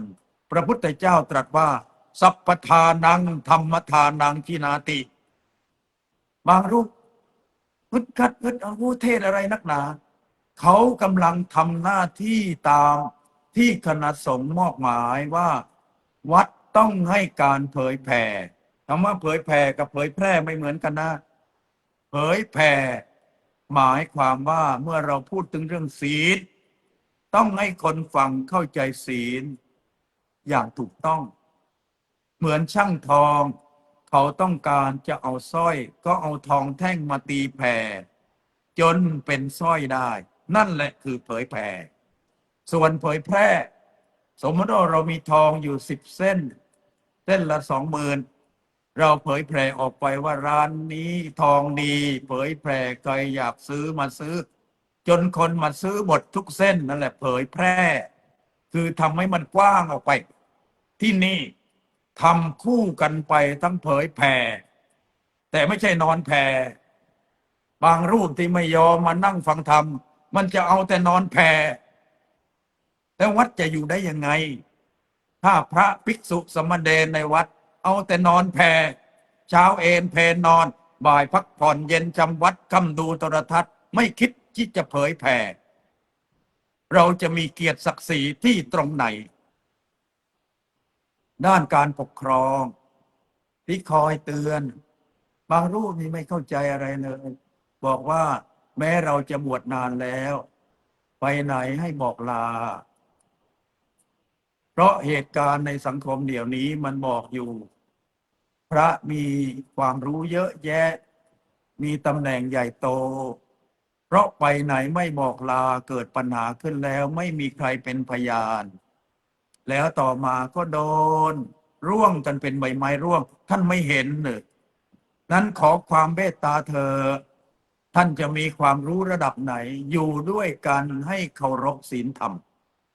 บอกหน่อยมันจะตายตรงไหนถ้าบอกเสร็จแล้วชักดิ้นชักงอเดี๋ยวจะให้บัตรเครดิตไปเข้าโรงพยาบาลชั้นนำแต่จริงๆแล้วไม่ถึงกับตายหรอกบอกกันหน่อยให้เกียรติกันอยู่ด้วยกันเอื้อเฟื้อกันอย่าสำคัญว่าตัวเก่งแล้วกูเอาตัวรอดแล้วท่านขับรถไปประสบอุบัติเหตุแล้วเกิดอะไรขึ้นอ๋อทำไมเจ้าอาวาสวัดนั้นลูกน้องมาประสบอุบัติเหตุปล่อยให้เป็นอย่างนี้ใครเสียหายท่านออกไปทำธุระแล้วเกิดคนนักเลงอันธพาลมารังแกจนที่สุดเจ้าอาวาสรู้หลังสุดคนอื่นก็รู้กันหมดท่านคิดดูดีๆคิดดูดีๆสมองส่วนนี้ควรคิดด้วยอย่าเอาแต่มันส่วนตัวแต่ให้เอาธรรมะของพระพุทธที่พูดไม่ออกนอกธรรมะเลยและไม่ออกวินัยด้วยทั้งบทนี้เป็นธรรมะแล้วก็ไม่ผิดกฎหมายด้วยหน้าที่ของเจ้าวาดก็ต้องให้การปกครองดูแลพระภิกษุสมณเณรที่อยู่ภายในวัดให้ปฏิบัติตามศีลธรรมกฎหมายจารีตประเพณีด้านสาธารณะสงเคราะห์นี่วัดเราเนี่ยก้าวไปไกลมากวัดเล็กๆเพราะว่าเราจัดระบบสังฆทานจนมีของพอที่จะแบ่งปันไปวัดต่างๆซึ่งเขาก็แปลกใจว่าทำได้ยังไงเพราะพระพุทธเจ้าช่วยไงถ้าเราให้รับสังฆทานแบบตามใจพระแต่ละรูปไม่มีของแจกให้คนหรอกไม่มีของมาทำไว้เลี้ยงคนมาปฏิบัติธรรมหรอกรู้กันอยู่ว่าพอได้แล้วเอาไปไหนสิ่งเหล่านี้เอามาบอกเพราะบางครั้งนึกว่ารู้แล้วก็ปล่อยปละละเลยกันจริงๆไม่รู้ บางคนรู้แต่ทำเป็นไม่รู้แกล้งไม่รู้ เราจะต้องทำความรู้สึกตัวทั่วพร้อมอยู่เสมอว่า วัดที่มันเป็นวัดจนคนไว้ใจมาวัดไม่เคยขาด เกิดวิกฤตโควิดคนไม่ทิ้งวัด เกิดวิกฤตศรัทธาด้วยกระแสความเสื่อมศรัทธาวัดต่างๆ คนไม่เคยทิ้งวัด เพราะอะไร เพราะว่าเรายังคงทำหน้าที่ธรรมะนั้นคือหน้าที่หน้าที่นั้นคือธรรมะอย่าเอามันส่วนตัวแล้วทำลายระบบพระธรรมวินัยของพระพุทธเจ้าอย่าเอาความมันส่วนตัวเอาใจคนบางคนส่วนตัวแล้วทำลายระบบของวัดวัดจะไม่เป็นวัดพูดมาก็เลยเวลาที่สุดแห่งการกล่าวธรรมมีคาถาคำมันใดที่พูดแล้วไม่ตรงตามพระธรรมและวินัยตลอดถึงกฎกระทรวงกฎหมายต้องขออภัยแต่ถ้าทำมันใดที่พูดแล้วตรงกับพระธรรมวินัยทำให้เราเข้าใจความเป็นอยู่ของวัดทั้ง6ด้านคือด้านการศึกษาด้านการเผยแผ่ด้านการปกครองด้านสาธารณูปการที่วัดนี้พระแทบไม่ได้รับความเดือดร้อนบางวัดเหมือนอย่างหลวงพี่มาจากปากใต้ไปสร้างวัดที่เมืองกาญเนี่ยบุญยพลังท่านสร้างพระองค์ใหญ่ทำงานกลางคืนวิศวะสถาปัตย์เป็นพระทั้งนั้นเลยมีคนจะเอาเงินไปให้10 ล้าน20 ล้านแล้วก็เป็นเจ้าภาพสร้างคนเดียวหลวงพี่ท่านเข้มแข็งท่านบอกว่าอย่าเลยอาตมาอยากให้ท่านที่บวชเข้ามาท่านได้ภูมิใจว่าบวชมาได้ปฏิบัติอะไรบ้างแต่ที่นี่อาคารแต่ละหลังไม่เคยขอแรงพระไปก่ออิฐไม่เคยขอแรงพระไปทาสีไม่เคยขอแรงพระไปมุงกระเบื้องมีอยู่บ้างบางรูปที่ท่านมีความรู้เรื่องไฟฟ้าท่านเห็นว่าไฟมันขาดหลอดไฟมันชำรุดพัดลมมันชำรุดท่านก็ช่วยซ่อมด้วยน้ำใจของท่านเองสิ่งนี้ที่ภูมิใจที่ว่าด้านสาธารณูปการเราเริ่มมีพระที่มีเมตตามีปัญญาพอที่จะช่วยแบ่งเบาภาระได้บ้างแล้วยังมีญาติโยมหลายคนที่เขามีความรู้เรื่องการประปากลางวันเขาทำงานกลางคืนมาซ่อมท่อประปาให้เราบางคนก็มีความรู้เรื่องไฟฟ้ากลางวันก็ทำงานกลางคืนเขาก็มาซ่อมไฟฟ้าให้เราแล้วเราต้องขอบคุณคนเหล่านี้ที่เขามีเมตตามาช่วยงานด้านสาธารณสงเคราะห์ช่วยแบ่งเบาภาระโดยเฉพาะสิ่งของที่คนเอามาถวายไว้แล้วจัดไว้เป็นระบบยาอยู่ที่หนึ่งอาหารแห้งอยู่ที่หนึ่งจีวรอยู่ที่หนึ่งของใช้อื่นๆอย่าไปทำมั่วพอใครเขาจัดแล้วจะไปบอกโอ้ยไปจัดทำไมเดี๋ยวก็เอาไปให้เขาแล้วท่านอย่าไปทำลายระบบมันดีอยู่แล้วถ้าท่านรักษาระบบนี้แหละจะทำให้พระไม่ผิดศีลจะทำให้เจ้าวาดไม่ต้องลาออกนี่ก่อนมาทำวัดสวดมนต์ข่าวออกมาว่าถ้าทางหลวงพ่อลงกฎต้องลาออกหรือไม่ยังไม่แน่นอนต้องกลับไปดูก่อนเห็นคุณนิยมเวทกามานี่อดีตมหาปรริญญา5 ประโยคไปเป็นสสจังหวัดสกลนครพอที่จะรู้เรื่องศีลเรื่องธรรมอยู่บ้างคงจะสะเทือนใจด็อกเตอร์อุทิศสิริวัลย์อันนั้นก็อดีตปรริญญาธรรม9 ประโยคช่วยงานพระศาสนาตอนอยู่วัดชลประทานก็เป็นเพื่อนกับคุณสุภวัฒน์หนุ่มพริกช่วงนั้นอาตมาเป็นเลขานุการโรงเรียนพุทธศาสนาวันอาทิตย์วัดชลประทานสมัยนั้นศาสตราจารย์ดร.อุทิศสิริวัลย์จบปรริญญา9ได้แล้วกำลังจะเขียนหนังสือแปลบาลีแต่ว่าไปวัดไหนไม่มีคนส่งเสริมพอไปวัดชลประทานอาตมาได้วิธีของหลวงพ่อปัญญา หาเนนดีๆอย่างนี้หายาก ก็เลยให้กระดาษให้พิมพ์ดีดให้ทุกอย่างเดนทำก็ทำไปเถอะแกไปใช้เครื่องปริ้นพังไปหลายตัวเดนบอกว่าผมไม่มีตังค์ซ่อมนะหลวงพ่อไม่เป็นไรทำไปเถอะลูกเดนต้องการให้พระเดนได้มีหนังสือดีๆแล้วแกก็ทำดีมากเรียนจบ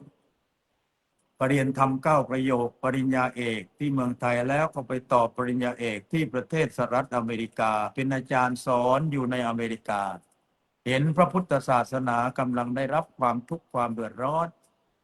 แกช่วยอยู่เบื้องหลังคนดียังมีอยู่อีกเยอะเราช่วยกันดูแลเอาใจใส่พระศาสนาถวายสังฆทานนั้นล้นวัดกันอยู่แล้วช่วยถวายความรู้ด้านกฎหมายด้านการศึกษาด้านการปกครองด้านการดูแลที่นี่ก็ทำตามกำลังจนอดีตผู้ว่าการธนาคารชาติเคยมาถือศีลแกบอกว่าอยากให้วัดทุกวัดทำบัญชีให้เป็นระบบเป็นอย่างนี้แต่อาตมากลัววัดอื่นจะตำหนิว่าเมื่อเป็นเด็กเมื่อวานซืนจะสู้รู้ไปสอนวัดอื่นจึงไม่อนุญาตให้ท่านเอาวัดนี้เป็นตัวอย่างไม่นึกว่าเหตุการณ์ในสังคมจะเกิดสิ่งเลวร้ายถ้ารู้ว่าจะเกิดขึ้นสิ่งเลวร้ายอย่างนี้อาตมาจะเอาตัวอย่างการทำบัญชีที่วัดนี้เข้าสัมมนาเพราะว่าช่วงนั้นวัดศรีมาธาตุวัดยาณเวศกวันและวัดอื่นๆอย่าต้องออกชื่อเดี๋ยวท่านมันไส้เอามาสัมมนาที่นี่3 วันมาดูระบบการจัดเก็บของที่รับสังฆทานไว้เป็นระบบการจัดทำบัญชีรายรับรายจ่ายไว้เป็นระบบทำมาตั้งแต่ยังเป็นสำนักสงฆ์ทั้งที่เขาไม่ได้บังคับมาอยู่วันแรกก็เริ่มทำบัญชีตอนแรกก็ทำเองกลางวันทำงานก่อสร้างตอนเย็นสอนกรรมฐาน3 ทุ่มทำบัญชีรายรับรายจ่ายถ้าเราถ้าหากว่าเอาธรรมะของพระพุทธเจ้าลดความเห็นแก่ตัวไม่กลัวเหนื่อยลงบ้างวัดก็จะไม่สร้างปัญหาเอาไว้ให้คนเขาตำหนิแต่เพราะเราบางทีพอปฏิบัติธรรมได้นิดหน่อยปล่อยวางแบบอันธพาลนะสิบัญชีก็ไม่ทำให้เรียบร้อยของกินของใช้ก็ไม่เก็บไว้เรียบร้อยจีวรเป็นของศักดิ์สิทธิ์ก็ไม่เก็บไว้เรียบร้อยไปเรียบร้อยอะไรอยู่ดูจากกุศลกรรมบททั้ง10ท่านก็จะรู้ว่าท่านยังบกพร่องอะไรอยู่ขอความสุขสวัสดีจงเกิดมีแก่ท่านทั้งหลายผู้ไม่ประมาทในธรรมจงทั่วกันทุกท่านทุกคนเทิน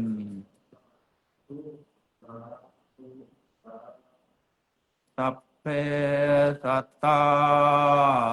สัตว์ทั้งหลายที่เป็นเพื่อนทุกข์เกิดแก่เจ็บตายด้วยกันทั้งหมดทั้งสิ้นอาเวราหนตุจงเป็นสุขเถิดอย่าได้มีเวรซึ่งกันและกันเลยอัปยาปัจจาโหนตุจงเป็นสุขเถิดอย่าได้พยาบาทเบียดเบียนซึ่งกันและกันเลยอนีฆาโหนตุจงเป็นสุขเถิดอย่าได้มีความทุกข์กายทุกข์ใจเลยสุขีอัตตานังปริหารันตุ